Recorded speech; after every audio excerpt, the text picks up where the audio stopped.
abran sus Biblias en el Evangelio de Juan. Evangelio de Lucas.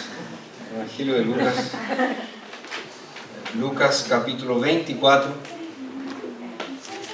Vamos a leer desde el verso 36 hasta el 53. Y para aquellos que nunca pensaron que esto iba a suceder, hoy terminamos la exposición del Evangelio de Juan, solo por la gracia de Dios. De Lucas. Solo un paréntesis, yo he estado yendo al médico porque estoy medio afectado y por causa de eso a lo mejor ando medio extraño, ¿eh? Más de lo común. Entonces tengan un poquito de paciencia. Entonces Lucas capítulo 24, vamos a leer desde el verso 36 hasta el 53.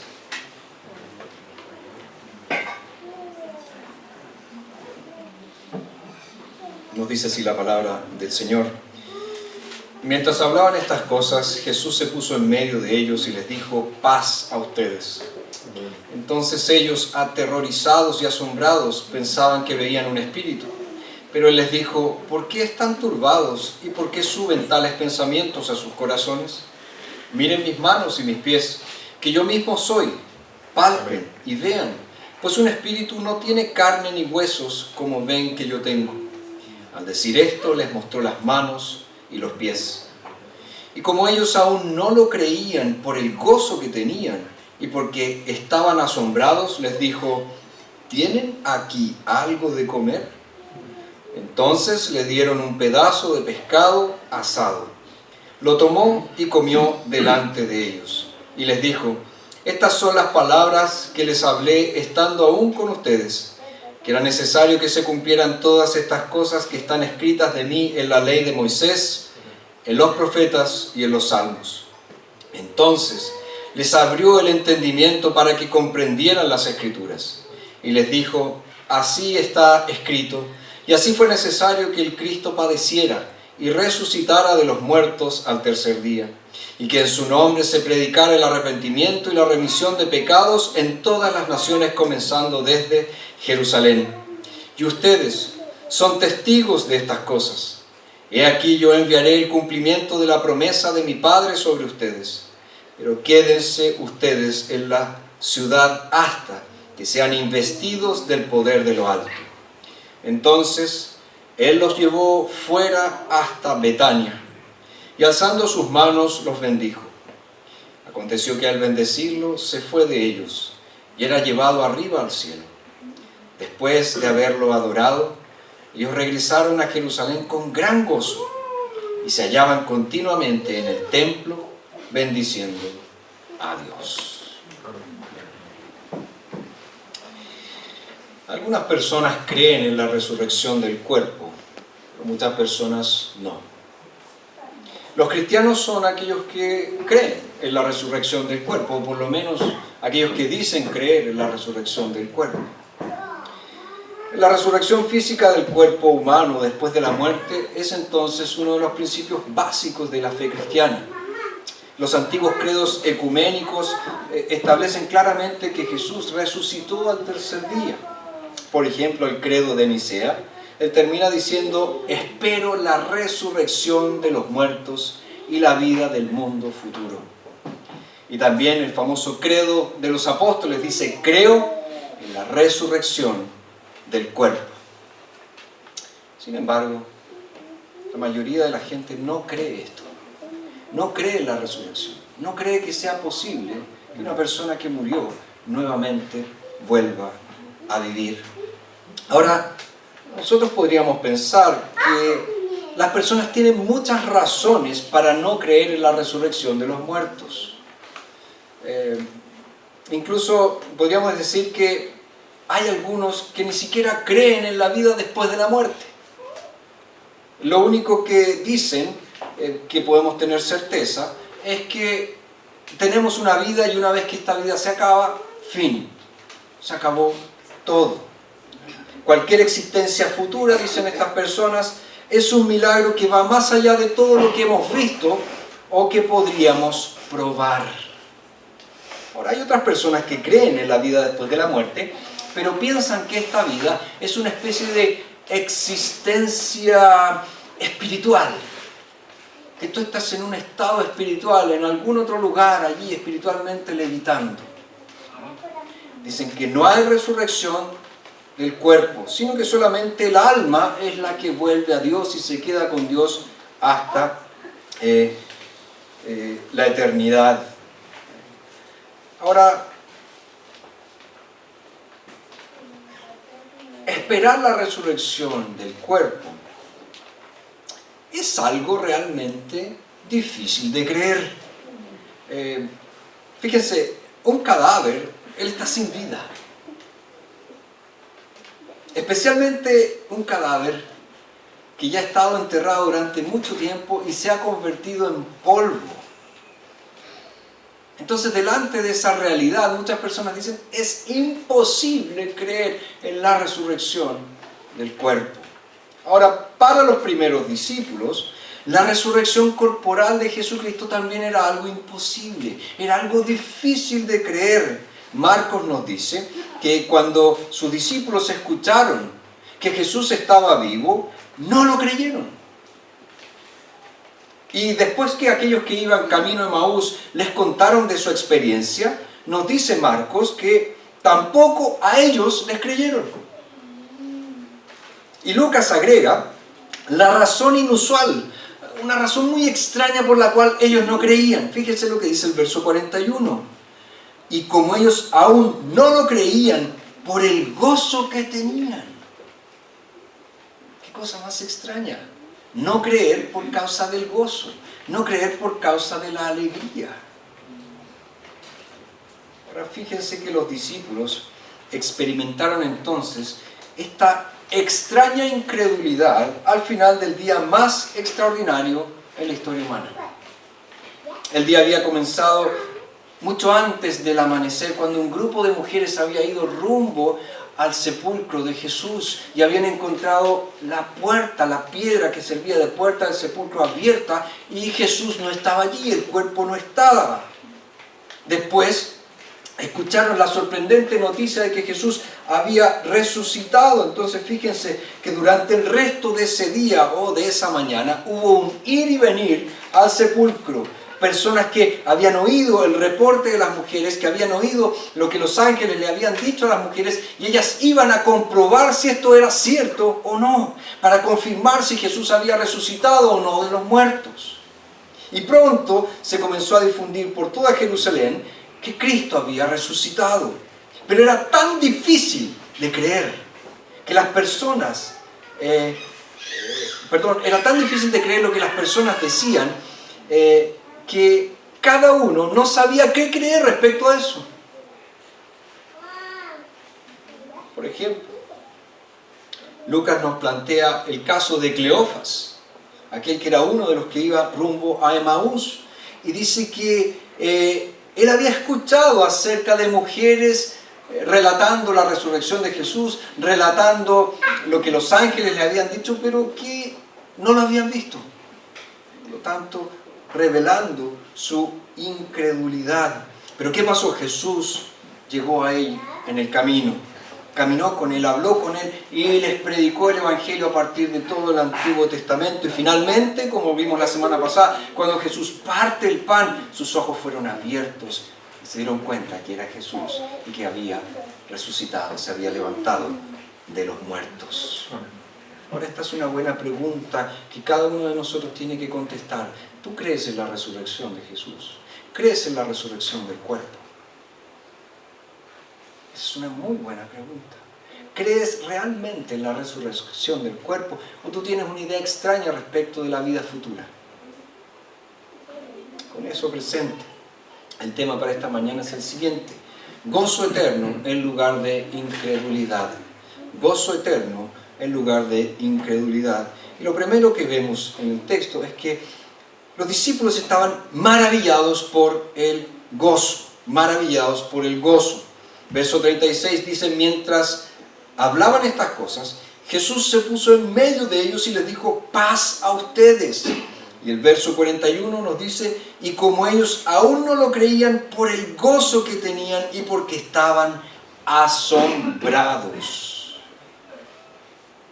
Ya hemos dicho la semana pasada que la gente comenzó a difundir informes de que habían visto al Cristo resucitado tal como lo hicieron Cleofas y su compañero de viaje.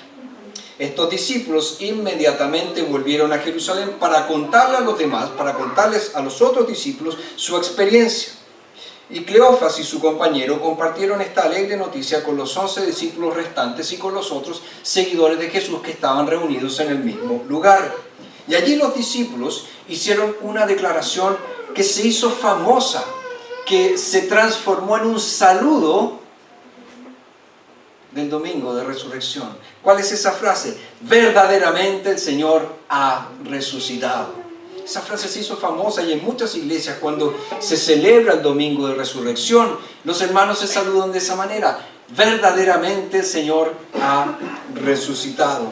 Pero ¿qué nos dice el verso 36? Que de repente, de la nada, Jesús aparece en medio de ellos. La repentina aparición del Jesús viviente fue la prueba final, fue la prueba confirmadora, fue la prueba convincente de su resurrección corporal. Jesús estaba allí, en medio de ellos, y ahora lo podían ver con sus propios ojos. Y Jesús estaba allí, en medio de sus discípulos, con la misma gracia de siempre. Y esto es evidente por sus palabras: paz a ustedes. Paz a ustedes. Algunos comentaristas han visto este saludo de Jesús como el típico saludo cortés y amistoso de aquella época. Hasta el día de hoy, por ejemplo, en el Medio Oriente, los árabes se saludan diciendo salam y los hebreos se saludan diciendo shalom. Ambas palabras significan paz y es un típico saludo de ellos. Pero cuando Jesús aparece en medio de sus discípulos y les dice paz a ustedes, está haciendo algo mucho más que solamente saludarlos como comúnmente se saludaban. Jesús les estaba dando en ese momento a sus discípulos la paz con Dios. La paz con Dios. Entonces fíjense, paz fue la primera palabra que Jesús dirigió a sus discípulos después de la resurrección. Y principalmente lo dijo para hacerles saber que ellos no debían tener miedo. Pero la paz de Jesús es una verdad profunda, es una verdad tranquilizadora para todos los creyentes. Para los discípulos, la palabra paz significaba que el hombre que estaba allí en medio de ellos realmente era Jesús. Recordemos que Jesús, antes de partir, les dijo: la paz les dejo, mi paz les doy. Y ahora Jesús les estaba dando nuevamente la paz, solo que esta vez les estaba dando la paz desde el otro lado de la tumba. La primera vez que Jesús mencionó este concepto, Él estaba entre medio de sus discípulos, estaba vivo, después sufrió todo lo que sufrió, murió, resucitó, y la primera cosa que les dice a sus discípulos después de haber resucitado es: paz a ustedes, tengan paz. Jesús estaba entonces dándoles la paz. Había paz en ese momento. ¿Para quiénes? Bueno, en primer lugar, había paz para Jesús, porque todos sus sufrimientos terrenales habían terminado. Pero también había paz para sus discípulos. Tenían paz de su dolor, de su pena al haber perdido a su maestro. También tuvieron paz con Dios porque sus pecados ya habían sido perdonados por medio de la cruz. Al comienzo del Evangelio de Lucas nosotros vimos que el sacerdote Zacarías profetizó que Jesús encaminaría nuestros pies por caminos de paz. Y los ángeles en Navidad, ¿qué cantaron? Paz, paz en la tierra. Ahora Jesús les predicaba la paz que les daría a todos sus discípulos mediante la comunión con el Padre. Ahora, también podemos pensar que estos hombres y mujeres reunidos tenían paz con Jesús. Y lo que hace tan sorprendente es que unos días antes todos ellos habían abandonado a Jesús en su hora de mayor necesidad.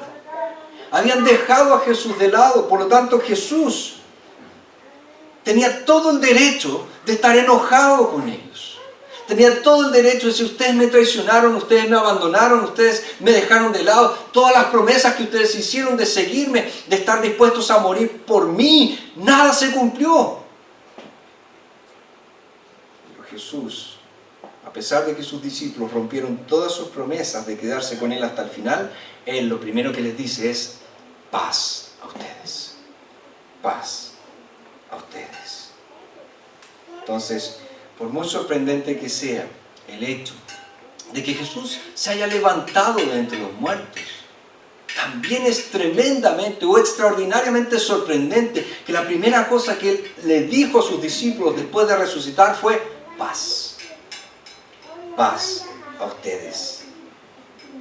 Los discípulos habían desertado, habían dejado a Jesús, pero Jesús llegó a ellos no con reproches, no con críticas, llegó con una palabra de paz.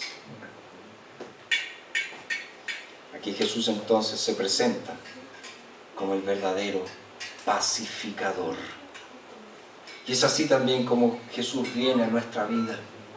Incluso después de que nos hemos alejado de Jesús y hemos roto todas las promesas que en algún momento le hicimos. Señor, yo te prometo que voy a hacer esto por ti. Te prometo que voy a ir todos los domingos a la iglesia. Te prometo que voy a leer mi Biblia. Y nunca cumplí ninguna de esas cosas a pesar de mis promesas rotas. A pesar de que le he dado la espalda a Jesús. Jesús viene a nosotros en paz. A darnos la paz.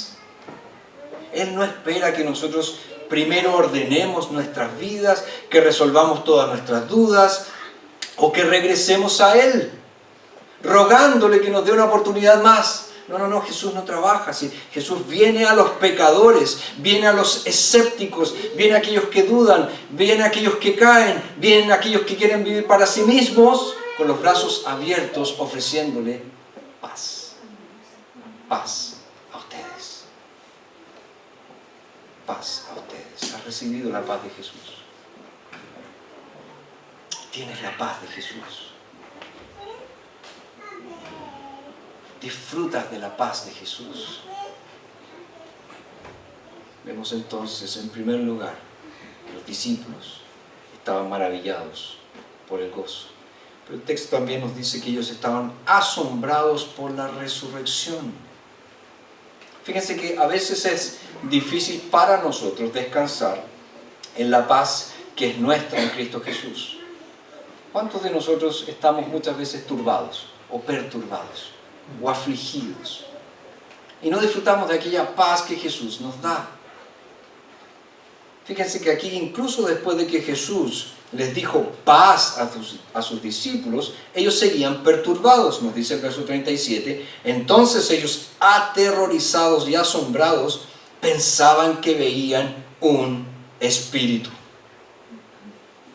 La palabra aterrorizados que aparece aquí en el verso 37 probablemente es lo suficientemente fuerte para transmitir lo que ellos estaban sintiendo en ese momento. Estaban aterrados. Estaban aterrados. O sea, no estaban solamente con un poquitito de miedo, ellos estaban aterrorizados, dice el texto. Aunque habían escuchado de las mujeres, de Cleofas y su compañero, que Jesús estaba vivo, obviamente ninguno de ellos esperaba encontrarse con Jesús en persona. Y menos que Jesús apareciera de la nada en medio de ellos. O sea, imagínate lo sorprendente que sería que tú estés sentado en el living de tu casa y de la nada aparece Jesús. ¿Cuál sería tu reacción? Ah, qué bueno que viniste. Te estaba esperando. Hace 5 minutos estaba aquí esperando. Jamás Cada uno estaría aterrado, aterrorizado con eso. Es cierto que algunos discípulos estaban empezando a creer en la resurrección, pero una cosa es creer en el Cristo resucitado y otra cosa es experimentar la realidad misma de su resurrección, verlo. Y esto es un hecho para nada cotidiano. Jesús resucitado aparece de la nada en medio de ellos. Entonces, imagina la conmoción que había en esa habitación, imagina las miradas que se pegaban unos a los otros, sorprendidos de ver a Jesús. Hay un comentarista que describe a los discípulos como creyentes e incrédulos, sorprendidos, alegres y asustados a la misma vez. Y deben haber estado ciertamente muertos de miedo, tan asustados como estaríamos si entramos en una habitación oscura y alguien nos dice ¡buh! Ahí pegamos tremendo salto. Entonces esa ¡buh! Es una palabra correcta porque al principio los discípulos pensaban que estaban viendo ¿quién? Un fantasma, un espíritu. Ahora esto es comprensible. Es una reacción natural a lo sobrenatural. Era tan difícil para los discípulos creer en la resurrección corporal de Jesús como lo era para cualquiera de nosotros. No podían creerlo. O lo creían y no lo creían. O sea, estaban como a mitad de camino. Por lo tanto, su primer pensamiento, ¿cuál fue? Estamos viendo un espíritu. Estamos viendo un fantasma. No un salvador de carne y hueso que ha resucitado. Esta es una aparición, es una visión, pero no es el Cristo resucitado. Fíjense que muchas personas hoy en día piensan exactamente igual que los discípulos. Creen en la vida después de la muerte, pero creen en un tipo de vida después de la muerte insustancial.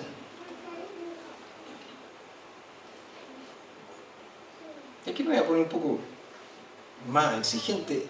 ¿Cómo describes tú el alma? O el espíritu, que es la misma cosa.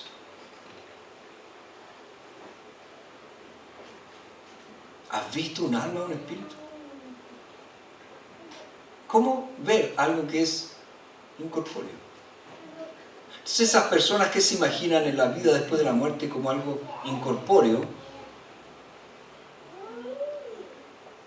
¿qué es lo que se imaginan?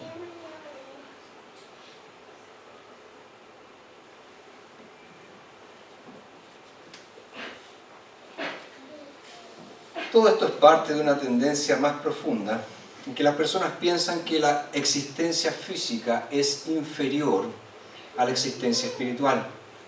Muchas personas creen que nuestros cuerpos, por ser de carne y hueso, es inferior a nuestro espíritu o nuestra alma, que es inmaterial. En lugar de creer que nuestros cuerpos tendrán un hogar en los nuevos cielos y en la nueva tierra, visualizan el cielo como un lugar de descanso para las almas incorpóreas.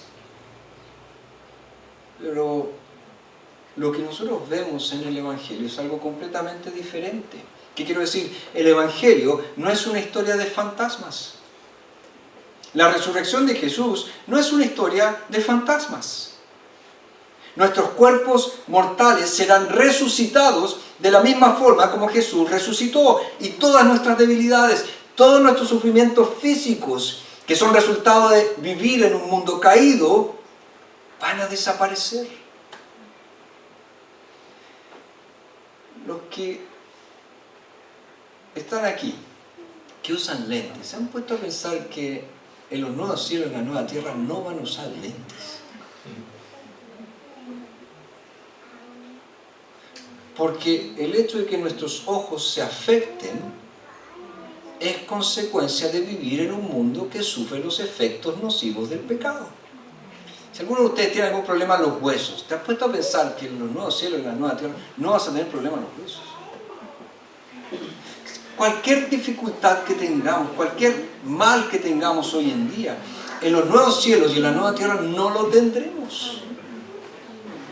pero en el cuerpo, no en el espíritu. Nosotros tenemos que entender que tanto cuerpo como el alma forman parte de lo que somos. No son dos cosas separadas. Y si la muerte se produce es porque se separa aquello que nunca se proyectó para ser dividido. ¿Y por qué se separa? Por causa del pecado. Porque el pecado es lo que introdujo la muerte en la buena creación de Dios. Dios nunca proyectó para que existiera muerte. Entonces nosotros tenemos que mostrar respeto por nuestros cuerpos. Incluso cuando ellos están en debilidad. Incluso cuando ellos están muertos. Yo no puedo tratar a un cuerpo muerto como cualquier cosa. Porque ese cuerpo va a resucitar. El Señor dijo que va a resucitar. Entonces cuidar el cuerpo de alguien, incluso después de la muerte, revela ¿qué cosa? Revela una buena teología. Dios no descarta el cuerpo, Dios va a resucitar nuestros cuerpos. El cuerpo que está enterrado, miren allá, esos cuerpos que están enterrados allá, van a resucitar. Unos para castigo eterno y otros para la gloria eterna. Los que creyeron en Jesucristo resucitarán para gloria eterna. Entonces, tenemos que tener mucho ojo cuando pensamos de una forma contraria a las Escrituras respecto a cuerpo humano. Y Jesús demostró esta verdad del Evangelio a sus discípulos cuando Él apareció en medio de ellos. Porque el cuerpo que se levantó de la tumba era un cuerpo maravilloso, era un cuerpo capaz de hacer cosas extraordinarias como aparecer en medio de ellos.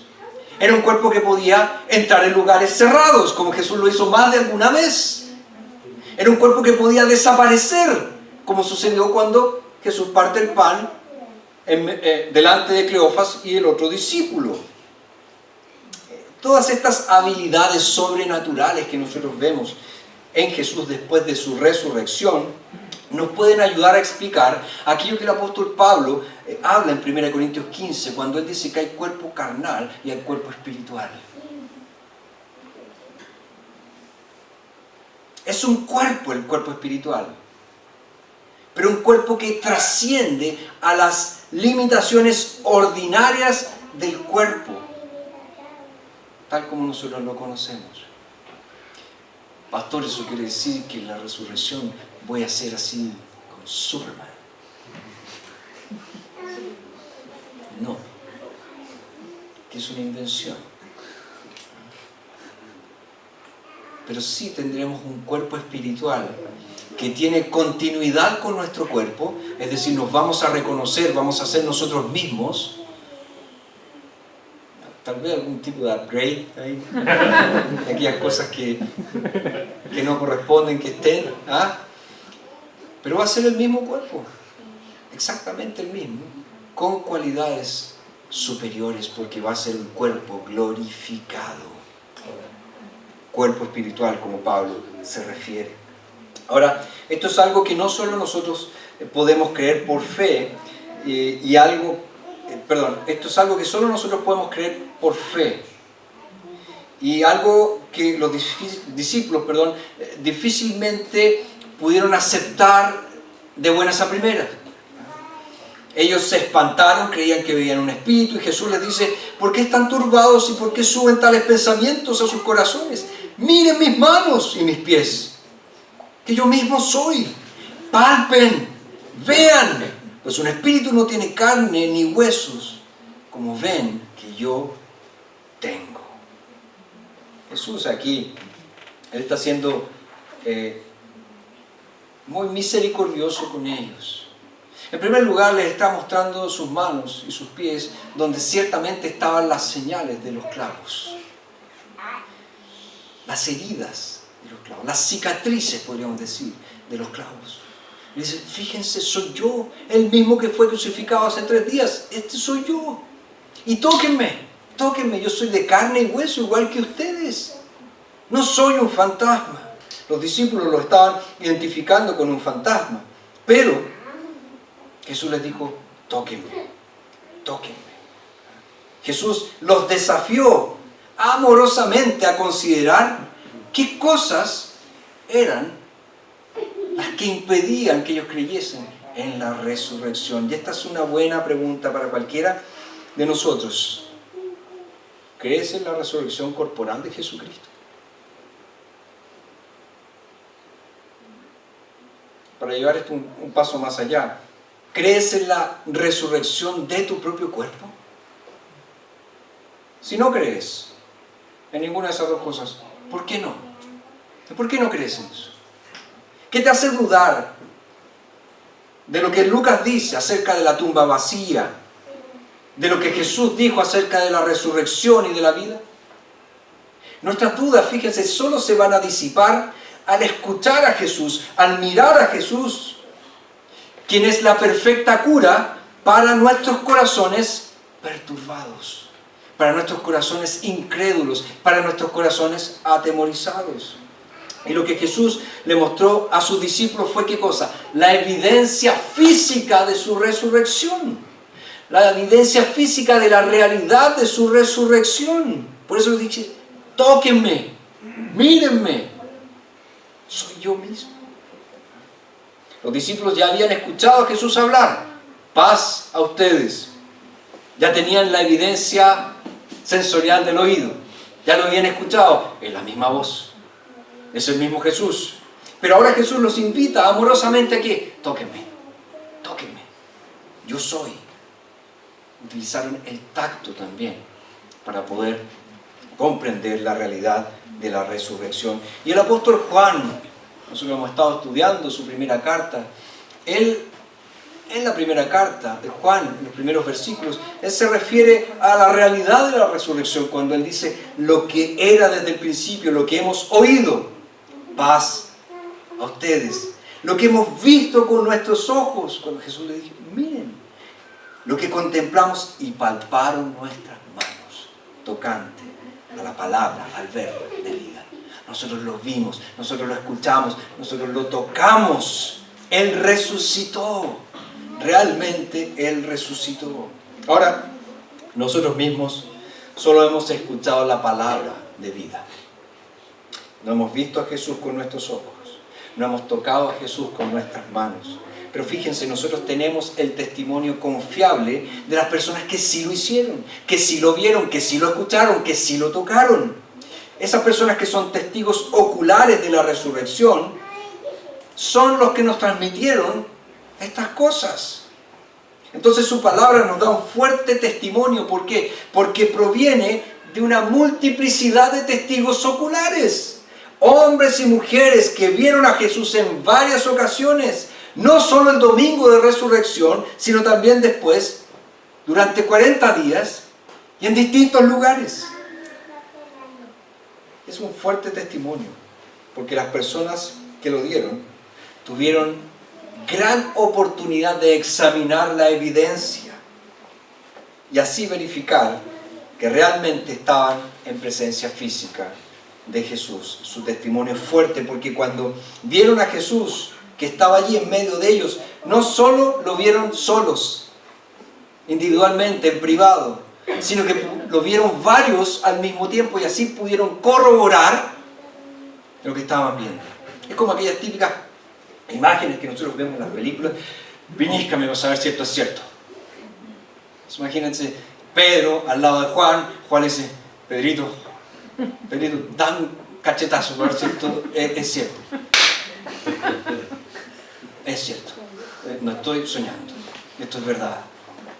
Ha sido algo así, bastante similar, porque todos lo vieron, todos estaban allí viendo y su testimonio también es fuerte. ¿Por qué? Porque los discípulos en principio eran completamente escépticos con respecto a la resurrección y solo después llegaron a la fe y estuvieron dispuestos a morir por esa fe en Jesús. Tal vez fue tu caso. Tal vez al principio tú no creías, no, esta cosa, me gusta el tema de la religión, pero esto de la resurrección, de que Jesús se levantó entre los muertos y que Él promete que yo voy a resucitar, eso en realidad no lo creo. Pero mira a los otros testigos, a los testigos presenciales que estuvieron allí, que lo vieron, que lo tocaron, ¿Por qué no crees en su testimonio? ¿Por qué no crees en lo que ellos dijeron? Jesús, de hecho, nosotros lo leímos en Hechos, les dio muchas pruebas convincentes, dice Hechos, respecto de la resurrección. Muchas pruebas convincentes respecto de la resurrección. Y para darles, de hecho, una prueba final, ¿qué es lo que hace Jesús? Les dice en el verso 41, ¿tienen aquí algo de comer? Ya dejó que lo escucharan, ya dejó que lo vieran, ya dejó que lo tocaran. Y ahora Jesús les dice, ¿tienen alguna cosita para comer? Y nos dice que esta vez los discípulos tenían un pedazo de pescado asado. Un pedazo de pescado asado. Fíjense, nada más básico para la realidad física del cuerpo humano, verlo comer alimentos. Verlo comer alimentos. Y una vez que vieron a Jesús comiendo el pescado, los discípulos nunca más volvieron a decir o a creer que estaban viendo un fantasma. Jesús no solo parecía tener un cuerpo, en realidad tenía un cuerpo. Un cuerpo que podía disfrutar de los placeres de comer y beber. Y esta comida entonces fue la prueba final para el hecho de la resurrección corporal de Jesús. Él comió delante de ellos. Pero el texto también nos habla de que ellos fueron iluminados por el sermón de Jesús, iluminados por la palabra. Fíjense que la Pascua había terminado y ahora comenzaba el primer día de la resurrección. Día que llenó de tanta alegría a los discípulos que no podían creer lo que estaban experimentando. Y ahora era tiempo de que Jesús hiciera aquello que le encantaba hacer: predicar el Evangelio de su gracia salvadora. Quizás Jesús hizo esto la misma noche en que se apareció a sus discípulos, pero lo más probable es que exista una brecha entre los versículos 43 y el 44, que en nuestras Biblias no aparece, pero en el texto, en el idioma original, da a entender que hay un espacio de tiempo entre lo que pasa o está registrado en el verso 43 y en el verso 44. Por eso es que el versículo 44 nos dice: y les dijo, estas son las palabras que les hablé estando aún con ustedes, que era necesario que se cumplieran todas estas cosas que están escritas de mí, en la ley de Moisés, en los profetas y en los salmos. Fíjense que cuando Jesús dice, estando aún con ustedes, insinúa que Él está a punto de dejar a sus discípulos, que Él está a punto de irse. Pero antes de irse, Él tiene algo sumamente importante que hacer, que transmitirles a ellos. Algo muy importante que va a ayudar a sus discípulos a alcanzar al mundo con el mensaje del Evangelio. Fíjense que el destino de la humanidad dependía del fiel testimonio que estos hombres y mujeres dieran de Jesús y de la resurrección. Entonces Jesús les informa acerca del Evangelio una vez más. Y solo Lucas es quien registra el primer sermón de resurrección del Señor Jesucristo, donde Él predica el Evangelio y las implicaciones de este Evangelio para el mundo. Un sermón bíblico, cristocéntrico, evangelístico y misionero. Jesús predicó todo el Antiguo Testamento, mostrándoles cómo todo el Antiguo Testamento daba testimonio acerca de Él, cómo todo el Antiguo Testamento hablaba de la resurrección, hablaba de la muerte también en la cruz, obviamente, y Jesús basó toda su vida, basó todo su ministerio en aquello que estaba escrito acerca de Él. ¿Por qué? Porque Él venía a cumplir todo lo que fue escrito. Y Jesús abre el entendimiento, como dice el verso 45, de sus discípulos, para que ellos entendieran que todas las Escrituras son acerca de Jesús. Todas las Escrituras son acerca de Jesús. Y Jesús sabe muy bien quién es Él. es el Hijo de Dios y el Salvador del mundo. Y por lo tanto, Él es el cumplimiento de cada promesa que Dios dio en el Antiguo Testamento. Conocer el Antiguo Testamento entonces es conocer a Jesús. Y para conocer a Jesús tenemos que conocer también el Antiguo Testamento. Y abrir de las Escrituras que hizo Jesús también estaban centradas en Él. Fíjense, así está escrito, y así fue necesario que el Cristo padeciera y resucitara de los muertos al tercer día.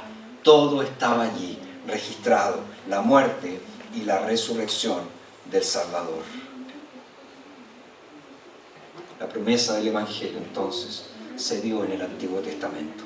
La promesa de Cristo que se cumple en Jesús y en su obra salvadora. Y cuando Jesús predicó su sermón de resurrección, predicó ¿a quién? Al Cristo crucificado y resucitado. Y predicó a Cristo a partir de todas las Escrituras, abriendo el entendimiento de los discípulos para que comprendieran los hechos básicos del Evangelio. Y ese es el mensaje único de la Biblia. Jesús es el Cristo que sufrió, que murió y que resucitó.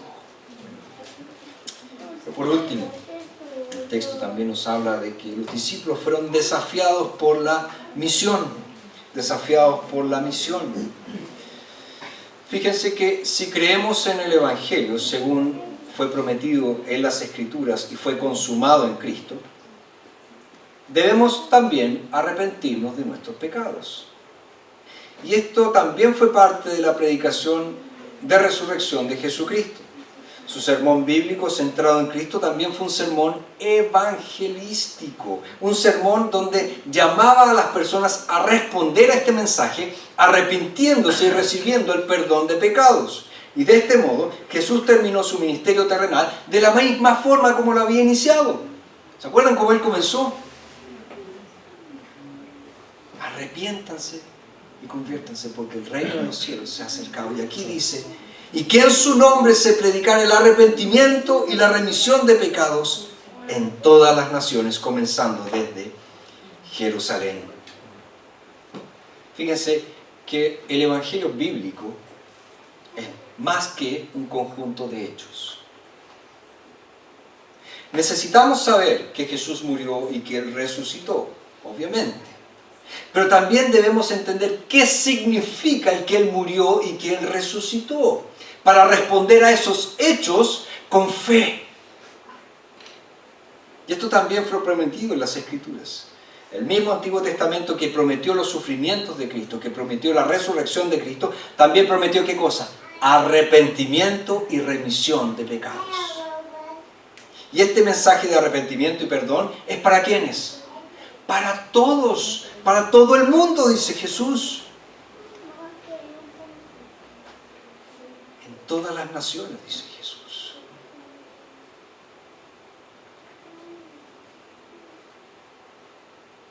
Es un sermón tremendamente misionero, el de Jesús.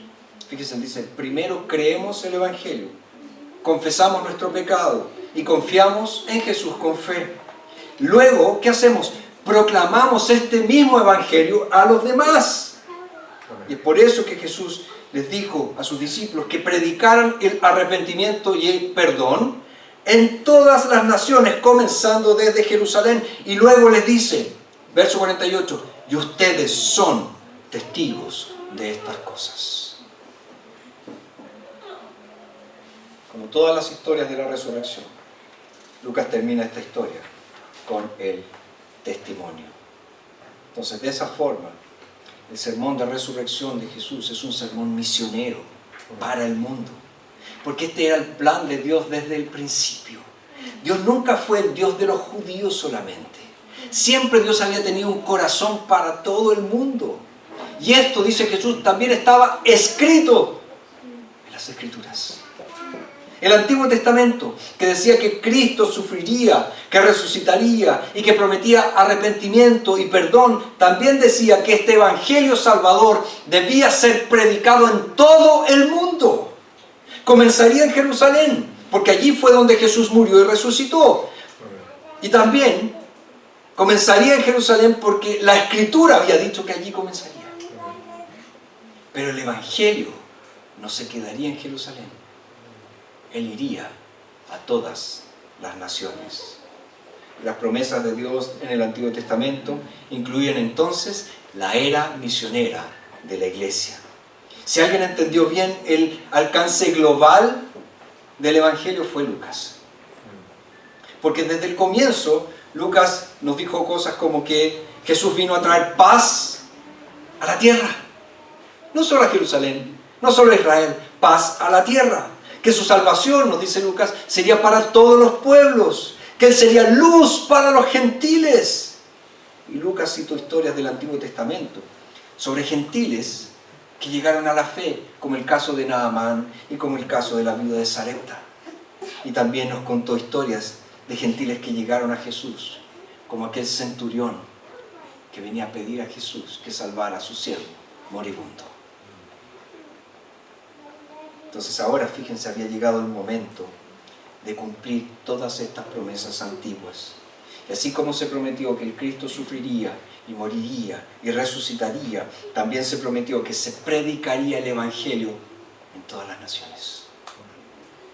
Y en lo que respecta al plan de Dios y al cumplimiento de las Escrituras, la obra misionera de la iglesia era tan necesaria y tan importante como la cruz y la tumba vacía. Y la Biblia nos enseña 3 grandes actos redentores de Dios en la historia: la cruz, la resurrección y la obra misionera de la iglesia. Las antiguas promesas para las naciones deben cumplirse, y los discípulos hicieron eso, tal como nosotros vemos en el libro de los Hechos. Fueron por todo el mundo conocido, predicando el Evangelio de Jesús. Y ojo, hoy continuamos llevando a cabo esa misión, multiplicando el ministerio del Evangelio en el mundo. A través del ministerio de la iglesia, a través del ministerio de misioneros fieles, el arrepentimiento y el perdón siguen siendo proclamados en todas partes en nombre de Jesús. Cada vez que alguien predica un sermón bíblico que le da a las personas el Evangelio y que los llama a arrepentirse de sus pecados y que les ofrece el perdón de pecados en Jesús, se predica nuevamente el sermón de resurrección de Jesucristo, su Evangelio mundial, su Evangelio universal, su Evangelio misionero.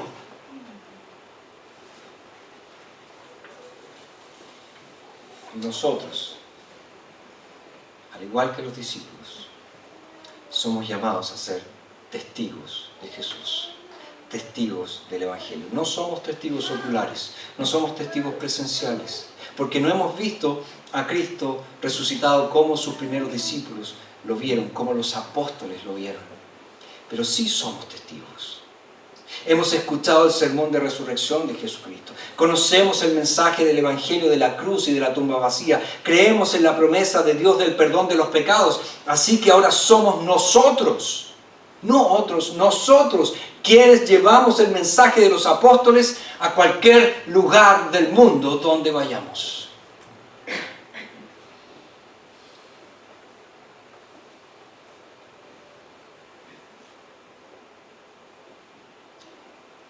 Jesús dice que somos testigos de estas cosas.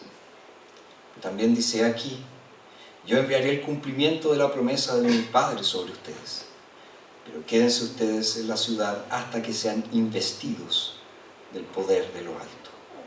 Entonces Él los llevó fuera hasta Betania y alzando sus manos los bendijo.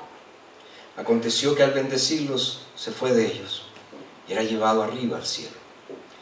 Después de haberlo adorado, ellos regresaron a Jerusalén con gran gozo y se hallaban continuamente en el templo bendiciendo a Dios.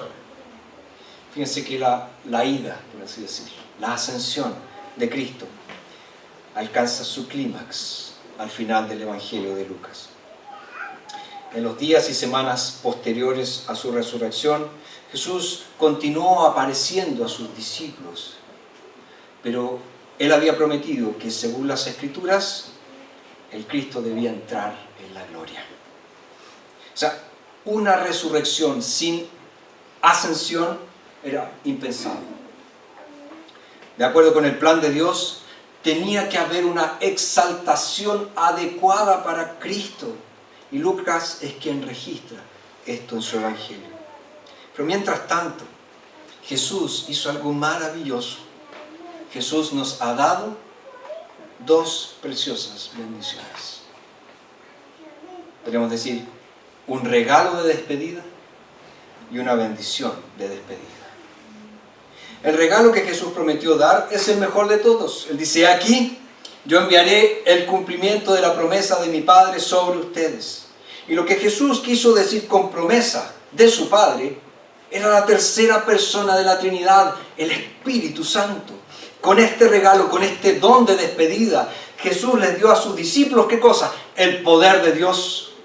El don del Espíritu es absolutamente esencial y totalmente necesario para cualquier ministerio efectivo. ¿Cómo la iglesia va a ser efectiva? ¿Cómo la iglesia va a alcanzar a los perdidos? ¿Cómo la iglesia va a tener el poder para predicar el Evangelio a todas las naciones? En el Espíritu.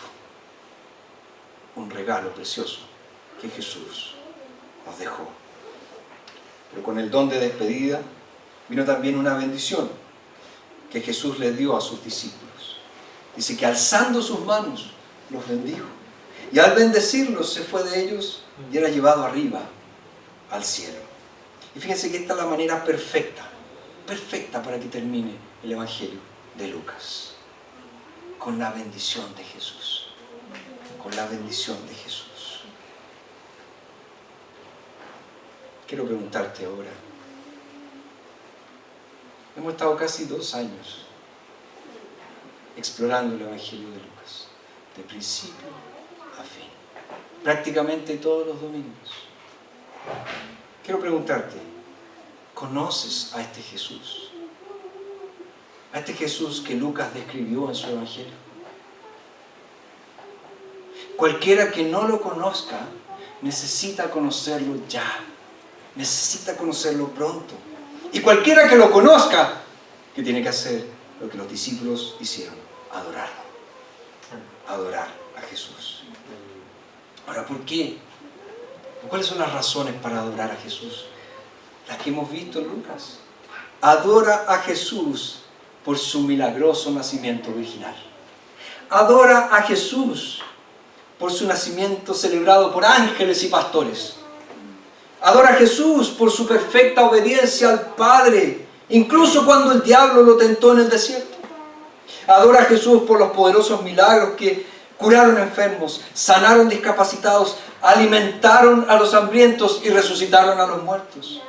Adóralo por su sabiduría al enseñar, por todas sus increíbles parábolas y por sus dramáticas exigencias a nosotros, sus discípulos.